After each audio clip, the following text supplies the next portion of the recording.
अस्सलाम वालेकुम फ्रेंड्स, कैसे हैं आप सब? I'm sure all are fine. This is Mubashir Iqbal Chauhan, advocate high court and legal lecturer.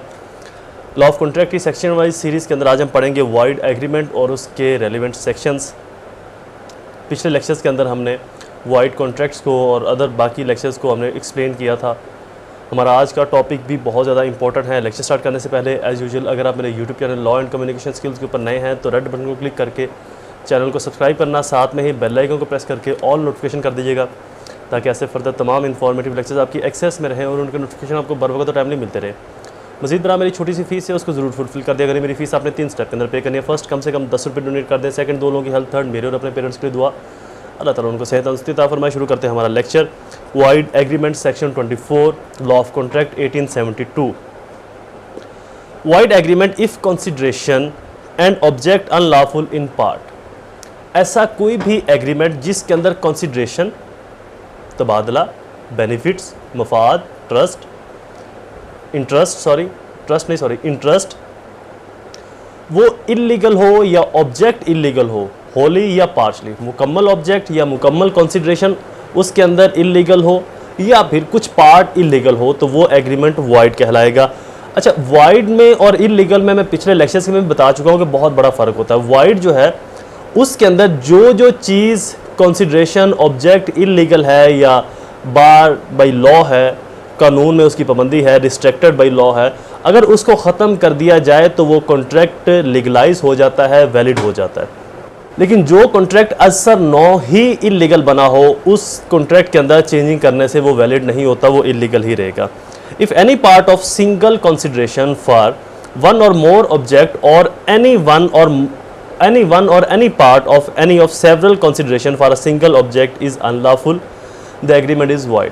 मतलब कोई भी चीज़ एग्रीमेंट के अंदर एग्रीमेंट किया, जैसे कि आजकल किडनी ट्रांसप्लांट या जिगर ट्रांसप्लांट जो है वो इल्लीगल है, तो अगर एक बंदा एग्रीमेंट करता है कि जी मैं आपको 10 लाख रुपए देता हूँ, मुझे आप अपना जिगर दे दें, मैंने अपने इस्तेमाल में लेकर आना है या अपने किसी रिलेटिव या रिश्तेदार के इस्तेमाल में लेकर आना है, तो ये कॉन्ट्रैक्ट जो है चूँकि ये इल्लीगल है, इसके अंदर जिगर देना ये मुकम्मल ही इल्लीगल है।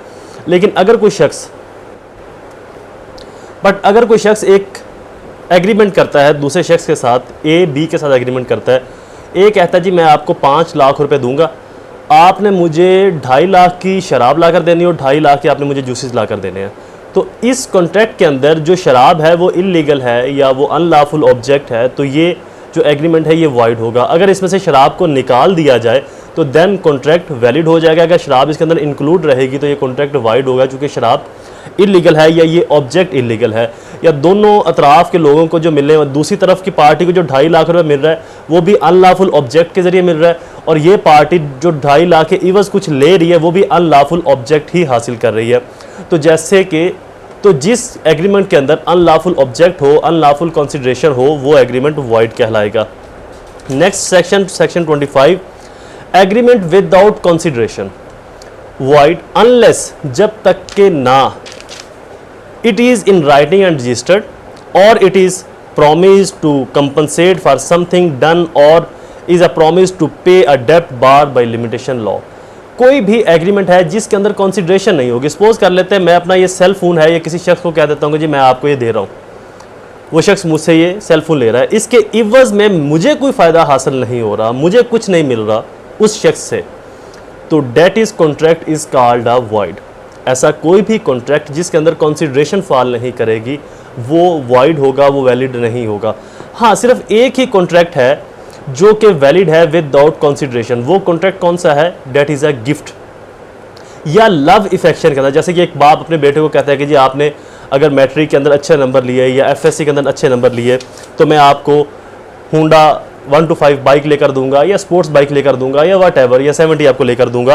तो इसके अंदर बाप कुछ नहीं ले रहा बेटे से, बेटे को दे रहा है बाइक या गाड़ी या जो भी चीज़ है। तो ये कॉन्ट्रैक्ट जो लव एंड इफेक्शन रिलेशंस के अंदर कॉन्ट्रैक्ट आएंगे वो इसके अंदर बार नहीं है, वो इस सेक्शन में फॉल नहीं करते। और जो गिफ्ट आप किसी को दे रहे हो लव इफेक्शन की सूरत में, क्योंकि गिफ्ट दिया ही लव एंड इफेक्शन की सूरत में, किसी नियर ब्लड रिलेशन की सूरत में जाता है, अदरवाइज गिफ्ट नहीं दिया जाता। गिफ्ट के इवज़ फिर कुछ ना कुछ बेनिफिट ज़रूर होता है। एक बात हमेशा याद रखिएगा, लव एंड इफेक्शन से हटकर जो भी गिफ्ट दिया जाएगा उसके अंदर अगर एक्सप्रेसली कंसिडरेशन नहीं है तो इम्प्लाइडली कंसिडरेशन ज़रूर होगी, कुछ ऐसा बेनिफिट ज़रूर होगा जो ऑन स्पॉट नहीं मिल रहा लेकिन with the passage of time मिलेगा, वट। लेकिन जो लव एंड इफेक्शन के अंदर एग्रीमेंट किया जाएगा गिफ्ट की सूरत में, वहाँ पर कंसिडरेशन फॉल नहीं करती और ना ही जो गिफ्ट दिया जा रहा है एग्रीमेंट वो 25 में फॉल करता है। बट गिफ्ट को रजिस्टर्ड डॉक्यूमेंट्स करवाना ज़रूरी है, तभी वो कैपेबल अहल हो पाएगा, अदरवाइज उसकी वैलिडिटी नहीं रहेगी अगर आप उसको रजिस्टर्ड नहीं करवाते। अगला सेक्शन है section 26, agreement in restrain of marriage wide. ऐसे एग्रीमेंट जो शादी में किए जाते हैं जिन पर पाबंदी है, तलाक की सूरतों में ये होगा वो होगा, या माइनर्स की शादी कर दी गई, तो वो तमाम एग्रीमेंट जो है वो नल एंड वाइड हो गए। मैंने आपको पहले बताया था जो वाइड एग्रीमेंट है वो इलीगल नहीं होगा। 17 साल के लोग हैं, 16-17 साल, उनकी शादी कर दी जाती है। लॉ कहता है जी 18 साल की एज के अंदर शादी की जाएगी। ये रदर देन कि मेजोरिटी एज वो एक अलग बहस है जो जजमेंट से फैसला जात से लॉज डेवलप हुए हैं कि जी 16 साल की लड़की अगर अपनी टेंडर एज को पहुंच जाती है, मेजोरिटी एज को पहुंच जाती है, या लड़का अपनी मेजोरिटी एज को पहुंच जाता है तो उनकी शादी वैलिड है, जायज़ है। बहरहाल हम सिर्फ लॉ की बात करते हैं। लॉ कहता है जी 18 साल की एज के अंदर जो निकाह है रजिस्टर्ड होगा लड़का और लड़की का। लड़का और लड़की की शादी कर दी जाती है 17 साल में। अब इसके अंदर जो एलिमेंट है वो कौन सा रिस्ट्रिक्टेड है, 17 साल का, तो जिसकी वजह से ये एग्रीमेंट वाइड है। जैसे ही दोनों अपनी एज 18 ईयर को पहुंचेंगे, 18 साल को पहुंचेंगे, तो यही एग्रीमेंट कन्वर्ट हो जाएगा वैलिड के अंदर। अगला section 27, agreement to restrain to trade void. कोई भी ऐसा एग्रीमेंट जो किसी शख्स के साथ किया जाए जिसके अंदर उसको अपने लॉफुल प्रोफेशन को परफॉर्म करने से रोका जाए, को ट्रेड या बिजनेस परफॉर्म करने से रोका जाए, तो वो भी वाइड होगा। इसकी एक एग्जांपल आपको मैं ये दे दूं कि अक्सर मेरे पास एक केस आया, एक मार्केट के अंदर एक शॉप ओपन हुई कॉस्मेटिक्स की, वहाँ पर एक और बंदा शॉप बना रहा था।